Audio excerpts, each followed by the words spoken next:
ನಾವು ಬೇಗ ಬಂದಿದ್ದೀವಲ್ಲ ಇವರು ನಿಮ್ದಪ್ಪಯ್ಯ ಅಂತೀನಿ, ದಯವಿಟ್ಟು ಇದನ್ನ ಹೇಳಿಕೆ ಬಿಟ್ಬಿಡಿ ಪ್ಲೀಸ್. ಬಂದಿದ್ದಾರೆ, ಇವ್ರು ಕರ್ಕೊಂಡು ಬಂದಿದ್ದಕ್ಕೆ ಬೇಗ ಬೇಗ ದರ್ಶನ ಆಯ್ತು.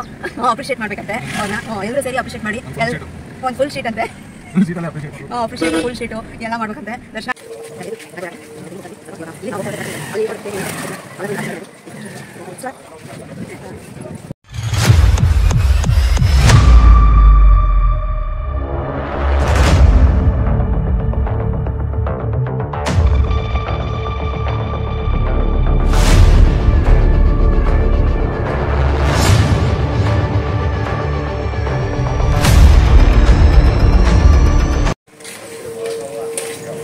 ಎದ್ದು 5:30 ಆಗಿದೆ. ದರ್ಶನಕ್ಕೆ ಅಂತೇಳಿ ಹೋಗ್ತಾ ಇದ್ದೀವಿ. ಸ್ವಲ್ಪ ಇವಾಗ ಇಲ್ಲಿ ನಾವು ಹೋಗ್ತಾ ಇರೋ ಹತ್ರ ಜನ ಕಡಿಮೆ ಇದ್ದಾರೆ. ಅಲ್ಲಿ ನೋಡಬೇಕು ಹೇಗೆ ಏನು ಅಂತ ಗೊತ್ತಿಲ್ಲ. ಅಲ್ಲಂತೂ ನಿನ್ನೆ ರಾತ್ರಿ ತುಂಬ ಜನ ಇದ್ದರು. ಈಗ ದರ್ಶನಕ್ಕೆ ಅಂತ ಹೋಗ್ತಾ ಇದ್ದೀವಿ. ಸರ್ಸಬಾರ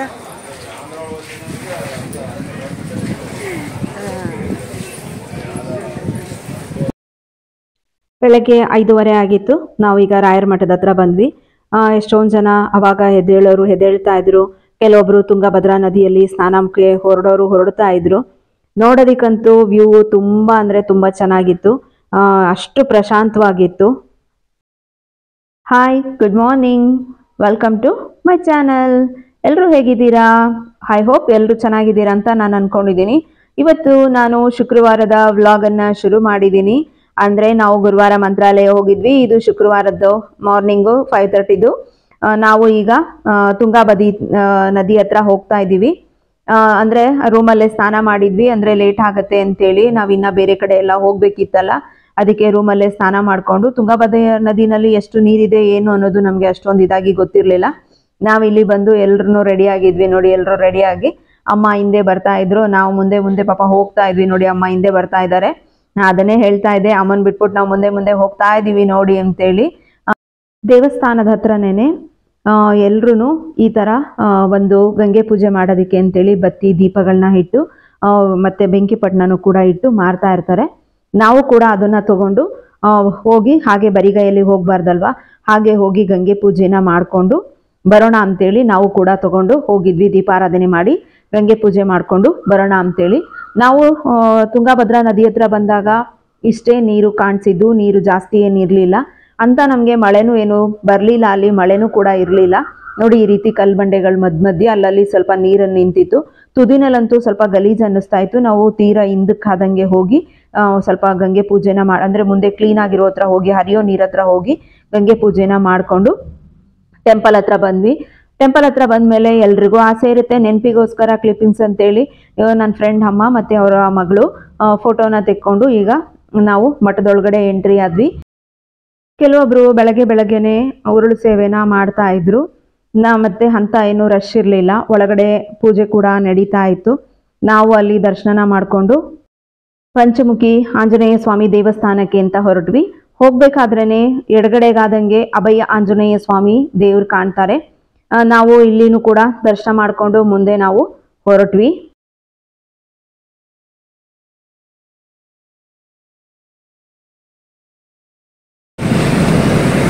ದರ್ಶನ ಎಲ್ಲ ಚೆನ್ನಾಗಾಯಿತು. ದರ್ಶನ ಮುಗಿಸ್ಕೊಂಡು ಈಗ ಪಂಚಮುಖಿಗೆ ಅಂತೇಳಿ ಹೊರಟಿದ್ದೀವಿ. ಪಂಚಮುಖಿ ದರ್ಶನ ಮುಗಿಸ್ಕೊಂಡು ಮುಂದೆ ಎಲ್ಲೋಗ್ತೀವಿ ಅಂತೇಳಿ ಆಲ್ಮೋಸ್ಟ್ ಎಲ್ಲರಿಗೂ ಗೊತ್ತಿರುತ್ತೆ, ನಾನು ಹೇಳೋವಂಥ ಅವಶ್ಯಕತೆ ಇಲ್ಲ. ಆದ್ರೂ ಹೇಳ್ತೀನಿ, ಹೊಸದಾಗಿ ನೋಡೋರಿಗೆ ಗೊತ್ತಾಗಲಿ ಅಂತ ಹೇಳ್ಬಿಟ್ಟು ಈಗ ಪಂಚಮುಖಿಗೆ ಅಂತೇಳಿ ಹೋಗ್ತಾ ಇದ್ದೀವಿ. ಈಗ 7 ಗಂಟೆ 10 ನಿಮಿಷ ಆಗಿದೆ. ಅಲ್ಲಿ ಎಲ್ಲ ಪಂಚಮುಖಿಗೆ ಹೋಗೋಣ. ಪಂಚಮುಖಿಗೆ ಹೋಗಬೇಕಾದ್ರೆ ಈ ರೀತಿಯಾದ ಒಂದು ಬ್ರಿಡ್ಜ್ ಸಿಗುತ್ತೆ. ಮುಂಚೆ ಮಳೆ ಬಂದು ಏನಾದರೂ ತುಂಗಭದ್ರಾ ನದಿನಲ್ಲಿ ನೀರು ಜಾಸ್ತಿ ಇತ್ತು ಅಂದರೆ ಪಂಚಮುಖಿಗೆ ಹೋಗೋದಕ್ಕೆ ಆಗ್ತಾ ಇರಲಿಲ್ಲ. ಆದರೆ ಈ ಬ್ರಿಡ್ಜ್ ಮಾಡಿದಾಗ್ಲಿಂದ ಎಷ್ಟೇ ಮಳೆ ಬಂದಿದ್ರು ಏನೇ ಆಗಿದ್ರು ಕೂಡ ಆರಾಮಾಗಿ ನಾವು ಪಂಚಮುಖಿ ದರ್ಶನನ ಹಾಗೆ ಬಿಚಾಲೆಗೂ ಕೂಡ ಹೋಗಿ ದರ್ಶನನ ಮಾಡ್ಬೋದು. ಎಷ್ಟು ಚೆನ್ನಾಗಿದೆ ನೋಡಿ. ಇದು ಸ್ಟೀಲ್ ಬ್ರಿಡ್ಜ್ ಅಂತ ಕೂಡ ಹೇಳ್ತಾರೆ. ತುಂಬ ಅಂದರೆ ತುಂಬಾ ಚೆನ್ನಾಗಿದೆ. ನೋಡಿ ಎಷ್ಟು ಚೆನ್ನಾಗಿದೆ ಅಂತೇಳಿ. ನಾನು ಹೋದಾಗಲೆಲ್ಲ ವಿಡಿಯೋ ಮಾಡ್ಕೊತೀನಿ. ಮತ್ತು ಹಾಗೆ ತುಂಗಭದ್ರಾ ನದಿನಲ್ಲಿ ನೋಡಿ ನೀರಿಲ್ಲ ಅಂತೇಳಿ ನಾನು ನಿಮಗೆ ತೋರಿಸ್ತಾ ಇದ್ದೆ. ಈಗ ನಾವು ಪಂಚಮುಖಿಗೆ ಬಂದು ರೀಚ್ ಆದ್ವಿ. ರಾಯರು ಮಂತ್ರಾಲಯಕ್ಕೂ ಬರುವುದಕ್ಕೆ ಮುಂಚೆ ಇಲ್ಲಿ ತಪಸ್ಸನ್ನ ಮಾಡ್ತಾ ಇದ್ರು. ಮತ್ತೆ ಆಂಜನೇಯ ಸ್ವಾಮಿಯವರು ಪಂಚಮುಖಿ ಆಗಿ ದರ್ಶನ ಕೊಟ್ಟರು ಅಂತ ಕೂಡ ಹೇಳ್ತಾರೆ. ಹಾಗಾಗಿ ಇಲ್ಲಿ ಬಂಡೆನಲ್ಲಿ ಆಂಜನೇಯ ಸ್ವಾಮಿಯವರು ಉದ್ಭವ ಆಗಿದ್ದಾರೆ. ಇದರ ಬಗ್ಗೆ ಮಾಹಿತಿನ ನಾನು ಹಿಂದಿನ ವಿಡಿಯೋದಲ್ಲಿ ಹಾಕಿರ್ತೀನಿ. ಅದನ್ನ ವಿಡಿಯೋನ ಹೈ ಕಾರ್ಡಲ್ಲಿ ಹಾಕಿರ್ತೀನಿ, ನೀವು ನೋಡ್ಬೋದು. ಇದು ಪಾದ ಬಂದು ಆಂಜನೇಯ ಸ್ವಾಮಿಯವರ ಪಾದ ಅಂತ ಕೂಡ ಹೇಳ್ತಾರೆ. ಹಾಗೆ ಆಂಜನೇಯ ಸ್ವಾಮಿಯವರ ಪಾದುಕೆ ಕೂಡ ಇದೆ. ಆ ಪಾದುಕೆನ ಹಾಕೊಂಡು ಆಂಜನೇಯ ಸ್ವಾಮಿಯವರು ಸಂಚಾರ ಹೋಗ್ತಾರೆ ಅಂತಲೂ ಕೂಡ ಹೇಳ್ತಾರೆ. ನಾವಿಲ್ಲಿ ಜನ ಕಡಿಮೆ ಇತ್ತು, ಆರಾಮಾಗಿ ದರ್ಶನ ಮಾಡಿಕೊಂಡು ಅಲ್ಲಿಂದ ಹಿಂದೆ ಆದಂಗೆ ಲಕ್ಷ್ಮೀ ದೇವಸ್ಥಾನ ಬರುತ್ತೆ, ನಾವು ಅಲ್ಲಿಗೆ ಹೋಗ್ತಾ ಇದ್ವಿ. ಇದು ಸ್ವಲ್ಪ ಮಣ್ಣು ಇದೆ, ಕಲ್ಲು ಬೆಳಗ್ಗೆ ಟೈಮ್ನಲ್ಲಿ ಹೋಗ್ಬೇಕಾದ್ರೆ ಕಾಲಿಗೆಲ್ಲ ಚುಚ್ಚುತ್ತೆ. ನಾವು ಯಾವಾಗಲೇ ಹೋದ್ರೂ ಚಪ್ಪಲಿ ಹಾಕೊಂಡು ಹೋಗಲ್ಲ, ಹಾಗೇನೆ ಬರಿಗಾಲಲ್ಲಿ ಹೋಗ್ತೀವಿ. ಇಲ್ಲಿ ತುಂಬಾ ಅಂದ್ರೆ ತುಂಬಾನೇ ಚೆನ್ನಾಗಿ. ಇಲ್ಲಿ ಲಕ್ಷ್ಮೀ ದೇವಸ್ಥಾನಕ್ಕೆ ಅಂಥೇಳಿ ಬಂದ್ವಿ. ರೋಡು ಈ ರೀತಿಯಾಗಿ ಇರುತ್ತೆ, ಸ್ವಲ್ಪ ಕಲ್ಲು. ನಾವು ಬೇರೆ ಚಪ್ಪಲ್ ಹಾಕೋ ಬರಲಿಲ್ಲ, ಬಿಟ್ಟು ಬಂದ್ಬಿಟ್ವಿ. ನಡೆಯೋದಕ್ಕೆ ಸ್ವಲ್ಪ ಕಷ್ಟ ಆಗ್ತಾ ಇದೆ. ಈ ತಾಯಿ ಲಕ್ಷ್ಮೀ ದೇವಿ ಇಲ್ಲೇ ಉದ್ಭವ ಆಗಿದ್ದಲ್ಲ, ಯಾರಿಗಿಂತ ಇರೋದಲ್ಲ ಲಕ್ಷ್ಮೀ ದೇವಸ್ಥಾನ. ಮಂತ್ರಾಲಯದಲ್ಲಿ ಗುರುಗಳು ಇದ್ದಾರಲ್ಲ, ದರ್ಶನ ಅಂತ ರಾಯರದು. ಆ ಗುರುಗಳೇ ಮಂತ್ರಾಲಯಕ್ಕೆ ಹೋಗೋ ಮುಂಚೆ ರಾಯರು ಬಂದಿರಲಿಕ್ಕೆ, ರಾಯರು ಬಂದ ಮಹಾಲಕ್ಷ್ಮೀ ದೇವಿಯಲ್ಲಿ ಆದಿಶಕ್ತಿ ಅನುಗ್ರಹ ತಗೊಂಡ ಮೇಲೆ ಪಂಚಮುಖ ಅಂಜನೇಯ ಸಂವತ್ಸರ 12 ವರ್ಷದಲ್ಲಿ ತಪಸ್ಸು ಮಾಡಿದ್ರು. ಅಲ್ಲೇ 5 ದಕ್ಷಿಣ ಕುಟುಂಬಕ್ಕೆ ಪಂಚಮುಖ ಕ್ಷೇತ್ರ ಸ್ಥಾನಕ್ಕೆ ತಿರುಪತಿ ವೆಂಕಟೇಶ್ವರ ಸ್ವಾಮಿಗಳು, ಮಹಾರಾಷ್ಟ್ರದಲ್ಲಿ ಕುಳ್ಳೂರು ಮಹಾಲಕ್ಷ್ಮೀ ದೇವಿ ಸ್ವರೂಪ ಅಂಜನ ಸ್ವಾಮಿ ಇವರೆಲ್ಲರ ಹತ್ರ ಆಶೀರ್ವಾದ ತಗೊಂಡು ಮಂತ್ರಾಲಯದಲ್ಲಿ ಹೊಸಗಿದ್ರ ತಾಯಿ ಶಂಕು ಚಕ್ರ ಮೃತ ಲಕ್ಷ್ಮೀ. ನೋಡಿ, ಇದು ಆಂಜನೇಯ ಸ್ವಾಮಿಯವರು ಮಲಗ್ತಾ ಇದ್ದಂಥ ಹಾಸಿಗೆ ಮತ್ತೆ ದಿಂಬು ಅಂತ ಹೇಳ್ತಾರೆ. ಪ್ರಕೃತಿನಲ್ಲಿ ನೋಡೋದಕ್ಕೆ ಎಷ್ಟೊಂದು ವಿಸ್ಮಯಗಳು ಸಿಗುತ್ತೆ ನಮಗೆ. ಇದನ್ನೆಲ್ಲ ನೋಡಿದಾಗ ಎಷ್ಟೋ ಜನ ಇದು ಸುಳ್ಳು ಅದು ಸುಳ್ಳು ಅನ್ನೋರು ಇದನ್ನೆಲ್ಲ ನೋಡಿ ತಿಳ್ಕೊಳ್ಳೋ ಅಂಥದ್ದು ಬಹಳ ಅಷ್ಟಿರುತ್ತೆ. ಹಾಗೇನೆ ಇದು ಒಂದು ಪುಷ್ಪಕ ವಿಮಾನ ಅಂತೆ. ಆಂಜನೇಯ ಸ್ವಾಮಿಯವರು ಈ ಪುಷ್ಪಕ ವಿಮಾನದಲ್ಲಿ ಸುತ್ತಾಡ್ತಾ ಇದ್ರು ಅಂತಲೂ ಕೂಡ ಹೇಳ್ತಾರೆ. ಗಾಣದಾಳ ಪಂಚಮುಖಿ ದೇವಸ್ಥಾನದಿಂದ ನಾವು ಬಿಚ್ಚಾಲೆಗೆ ಬಂದ್ವಿ. ಅಲ್ಲೂ ಕೂಡ ಚೆನ್ನಾಗಿ ದರ್ಶನ ಆಯಿತು. ಬಿಚ್ಚಾಲೆನಲ್ಲೂ ಕೂಡ ಅಂತ ರಶ್ ಇರಲಿಲ್ಲ. ಈಗ ಎಲ್ಲರೂ ಒಳಗಡೆ ಹೋಗ್ತಾ ಇದ್ವಿ. ಇದೇ ನೋಡಿ ಅಪ್ಪಣ್ಣಾಚಾರ್ಯರ ಜೊತೆನಲ್ಲಿ ರಾಯರು ನೆಲೆಸಿದ್ದಕ್ಕಂಥ ಮನೆ ಇದು. ನಾವು ಯಾವಾಗಲೇ ಮಂತ್ರಾಲಯಕ್ಕೆ ಬಂದ್ರೂ ಇಲ್ಲೂ ಕೂಡ ದರ್ಶನ ಮಾಡಬೇಕು. ಮತ್ತು ಹಾಗೆ ರಾಯರು ಮಲಗ್ತಾ ಇದ್ದಂಥ ಸ್ಥಳ ಇದು. ಇದೇ ಸ್ಥಳದಲ್ಲೇ ರಾಘವೇಂದ್ರ ಸ್ವಾಮಿಯವರು ಅಂದರೆ ರಾಯರು ವಿಶ್ರಾಂತಿನ ಪಡಿತಾ ಇದ್ದಂಥ ಜಾಗ ಇದು. ನಮಗೆ ಇದನ್ನ ನೋಡೋದಕ್ಕೆ ಸಿಕ್ಕಿದೆ ಅಂದರೆ ನಾವೆಷ್ಟು ಪುಣ್ಯವಂತರು ಅಂತಾನು ಕೂಡ ಅನಿಸುತ್ತೆ. ಹಾಗೆ ಇದನ್ನೆಲ್ಲ ನೋಡೋದಕ್ಕೆ ಅವಕಾಶ ಮಾಡಿಕೊಟ್ಟಿದ್ದಾರಲ್ಲ ರಾಯರು, ಎಷ್ಟು ಖುಷಿ ಆಗತ್ತಲ್ವಾ. ನೋಡಿ, ರಾಯರು ಪೂಜಿಸ್ತಾ ಇದ್ದಂಥ ಪಾಂಡುರಂಗ ಸ್ವಾಮಿ. ನಾವು ಪಾಂಡುರಂಗ ಸ್ವಾಮಿನ ನೋಡಬೇಕು ಅಂತ ಅಂದರೆ ಪಂಡ್ರಾಪುರಕ್ಕೆ ಹೋಗಬೇಕು. ಆದರೆ ಬಿಚ್ಚಾಲೆಗೆ ಬಂದರೆ ಇಲ್ಲಿ ಪಾಂಡುರಂಗ ಸ್ವಾಮಿನ ನೋಡ್ಬೋದು. ರಾಯರು ಪೂಜಿಸ್ತಾ ಇದ್ದಂಥ ಪಾಂಡುರಂಗ ಸ್ವಾಮಿ. ಮತ್ತೆ ಇಲ್ಲಿ ಒಂದು ಸರ್ಪ ಕೂಡ ಓಡಾಡ್ತಾ ಇರುತ್ತೆ. ಈ ಏನು ವಾಸ ಬಿಚ್ಚಾಲೆನಲ್ಲಿ ಅಪ್ಪಣ್ಣಾಚಾರ್ಯರು ಮನೆಯಲ್ಲಿದ್ರೋ ಅಲ್ಲಿ ಒಂದು ಸರ್ಪ ಕೂಡ ಓಡಾಡ್ತಾ ಇರುತ್ತೆ.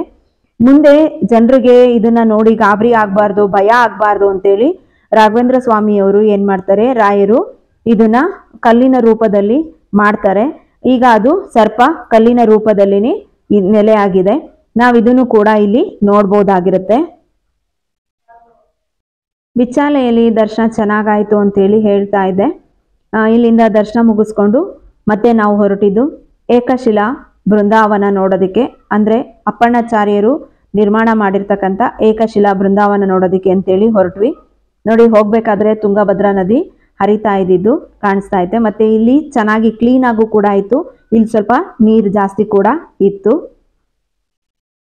ನಾವು ಈಗ ಏಕಶಿಲಾ ಬೃಂದಾವನದ ಹತ್ರಕ್ಕೆ ಬಂದ್ವಿ. ಮತ್ತೆ ಇಲ್ಲಿ ನಾವು ಇನ್ನೊಂದು ಏನು ನೋಡ್ಬೋದು ಅಂತ ಅಂದರೆ, ಅಪ್ಪಣ್ಣಾಚಾರ್ಯರು ರಾಯರಿಗೆ ಕಡಲೆಬೇಳೆ ಚಟ್ನಿನ ಇದೇ ಹೊರಡ್ಕಲ್ಲಿಂದ ರುಬ್ಬಿ ಮಾಡಿಕೊಡ್ತಾ ಇದ್ರು. ರಾಯರಿಗೆ ಕಡಲೆಬೇಳೆ ಚಟ್ನಿ ಅಂದರೆ ತುಂಬ ಇಷ್ಟ.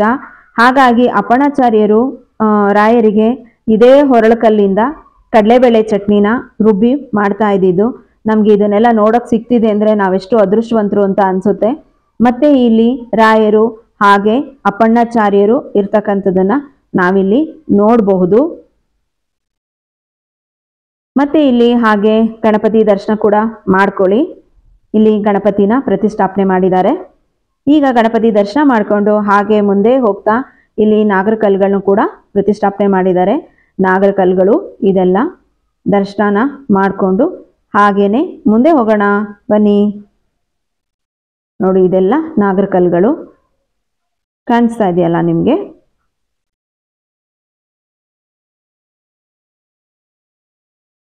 ಇಲ್ಲಿ ಉಗ್ರ ನರಸಿಂಹದೇವರನ್ನ ನಾವು ನೋಡ್ಬೋದು. ನರಸಿಂಹದೇವರು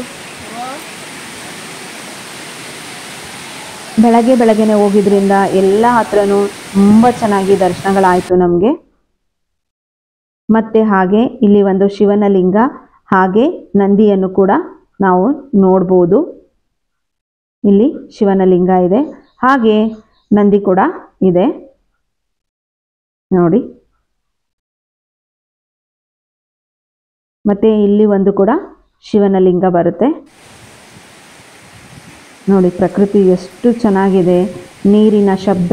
ಈ ಮಧ್ಯದಲ್ಲಿ ಬೃಂದಾವನ ಕೂಡ ಇದೆ, ಏಕಶಿಲಾ ಬೃಂದಾವನ ಕೂಡ ಇದೆ ನೋಡಿ. ಇದೇ ಏಕಶಿಲಾ ಬೃಂದಾವನ. ಅಲ್ಲಿ ವಿಡಿಯೋ ಮಾಡೋದಕ್ಕೆ ಅಲೋ ಇಲ್ಲ ಅಂತ ಹೇಳ್ತಾ ಇದ್ರು, ಹಾಗಾಗಿ ನಾವು ದೂರದಿಂದನೇ ಕ್ಲಿಪ್ಪಿಂಗ್ನ ತಗೊಂಡ್ವಿ. ನಾನು ಮತ್ತು ನನ್ನ ಫ್ರೆಂಡು ದೂರದಿಂದನೇ ಕ್ಲಿಪ್ಪಿಂಗ್ಸ್ನ ತಗೊಂಡ್ವಿ. ನಾವಿನ್ನು ಸ್ವಲ್ಪ ಲೇಟಾಗಿ ಹೋಗಿದ್ರೆ ಇಲ್ಲಿ ಬಿಚ್ಚಾಲೆ ಏಕಶಿಲಾ ಬೃಂದಾವನ ಏನಿದೆ ಇಲ್ಲಿ ಊಟ ಕೂಡ ಸಿಗುತ್ತೆ, ಅನ್ನಪ್ರಸಾದ ಕೂಡ ಮಾಡಬಹುದು. ಆದರೆ ನಾವು ಅರ್ಲಿ ಮಾರ್ನಿಂಗ್ ಹೋಗಿದ್ರಿಂದ ಅಲ್ಲಿ ಇನ್ನು ಯಾವುದೇ ಥರದ್ದು ಜನ ಜಾಸ್ತಿ ಇರಲಿಲ್ಲ ನೋಡಿ. ತುಂಗಭದ್ರಾ ನದಿ ಎಷ್ಟು ಪ್ರಶಾಂತವಾಗಿ ಎಷ್ಟು ಚೆನ್ನಾಗಿದೆ ಅಂತೇಳಿ, ಇಲ್ಲಂತೂ ತುಂಬಾ ಚೆನ್ನಾಗಿತ್ತು. ಇಲ್ಲಿಂದ ನಾವು ನೋಡಿಕೊಂಡು ಮುಂದೆ ನಮ್ಮ ಪ್ರಯಾಣ ಹೊರಟ್ವಿ. ಎಲ್ಲ ಜನಗಳು ಬರ್ತಾ ಇದ್ದಾರೆ, ನಾವು ಬೇಗ ಬಂದಿದ್ದೀವಲ್ಲ ಅದಕ್ಕೆ. ಇವರು ಕರ್ಕೊಂಡು ಬಂದಿದ್ದಾರೆ, ಇವ್ರು ಕರ್ಕೊಂಡು ಬಂದಿದ್ದಕ್ಕೆ ಬೇಗ ದರ್ಶನ. ಎಲ್ಲ ಜನಗಳು ಬರ್ತಾ ಇದ್ದಾರೆ, ನಾವು ಬೇಗ ಬಂದಿದ್ದೀವಲ್ಲ ಅದಕ್ಕೆ. ಇವರು ಕರ್ಕೊಂಡು ಬಂದಿದ್ದಾರೆ, ಇವ್ರು ಕರ್ಕೊಂಡು ಬಂದಿದ್ದಕ್ಕೆ ಬೇಗ ದರ್ಶನ ಆಯ್ತು. ಅಪ್ರಿಶಿಯೇಟ್ ಮಾಡ್ಬೇಕಂತೆ ಅವ್ರನ್ನ. ಎಲ್ಲರೂ ಸೇರಿ ಅಪ್ರಿಶಿಯೇಟ್ ಮಾಡಿ. ಬರೀ ಇಂಥದೆಯಾ, ಒಂದು ಫುಲ್ ಶೀಟ್ ಅಂತೆ. ಅಪ್ರಿಶಿಯೇಟ್ ಫುಲ್ ಶೀಟು ಎಲ್ಲ ಮಾಡ್ಬೇಕಂತೆ. ದರ್ಶನ ಆಯಿತು. ಏಕಶಿಲಾ ಬೃಂದಾವನ ಮತ್ತು ಹಾಗೆ ರಾಯರು ತಂಗುತ್ತಿದ್ದಂಥ ಸ್ಥಳದ್ದು ಎಲ್ಲ ದರ್ಶನ ಆಗಿ ಇಲ್ಲಿಂದ ಓಡ್ತಾ ಇದ್ದೀವಿ ಈಗ ಗಾಣದಾಳ. ಮಂತ್ರಾಲಯದ ಹತ್ತಿರದಲ್ಲೇ ಸುತ್ತಮುತ್ತ ನೋಡ್ತಕ್ಕಂಥ ಪ್ರೇಕ್ಷಣೀಯ ಸ್ಥಳಗಳು ತುಂಬಾ ಇದೆ. ಬಟ್ ನಾವು ಅಲ್ಲಿಂದ ಶ್ರೀಶೈಲಕ್ಕೆ ಹೊರಡಬೇಕಾಗಿತ್ತು. ಶ್ರೀಶೈಲಕ್ಕೆ ಹೊರಡೋದ್ರಿಂದ ಎಲ್ಲ ಕಡೆನೂ ದರ್ಶನ ಮುಗಿಸ್ಕೊಂಡು ಬೇಗ ಅಲ್ಲಿಂದ ನಾವು ಹೊರಟ್ವಿ. ಹಾಗೆ ಮುಂದೆ ಇನ್ನು ನೆಕ್ಸ್ಟು ನಾವೆಲ್ಲಿಗೆ ಹೋದ್ವಿ, ಏನೇನ ನೋಡಿದ್ವಿ ಅಂತೇಳಿ ನಾನು ಮುಂದಿನ ವಿಡಿಯೋದಲ್ಲಿ ತಿಳಿಸ್ತಾ ಹೋಗ್ತೀನಿ. ಯಾರಿಗೆಲ್ಲ ವಿಡಿಯೋ ಇಷ್ಟ ಆಯಿತು, ಇಷ್ಟ ಆದರೆ ಏನು ಮಾಡಬೇಕು, ವಿಡಿಯೋನ ಪೂರ್ತಿಯಾಗಿ ನೋಡಬೇಕು, ಲೈಕ್ ಕೊಟ್ಟು ಕಮೆಂಟ್ ಕೊಡೋದನ್ನು ಮರಿಬೇಡಿ. ಹಾಗೆ ನಿಮ್ಮ ಫ್ರೆಂಡ್ಸ್ ಆ್ಯಂಡ್ ಫ್ಯಾಮಿಲಿಗೆ ನನ್ನ ವಿಡಿಯೋ ಶೇರ್ ಮಾಡೋದನ್ನು ಮರಿಬೇಡಿ ಅಂತ ಕೇಳ್ಕೊಳ್ತಾ thank you for watching. Bye take care. ಮತ್ತೆ ನಾನು ನೆಕ್ಸ್ಟ್ ವಿಡಿಯೋಂದಿಗೆ ನಿಮ್ಮ ಮುಂದೆ ಬರ್ತೀನಿ.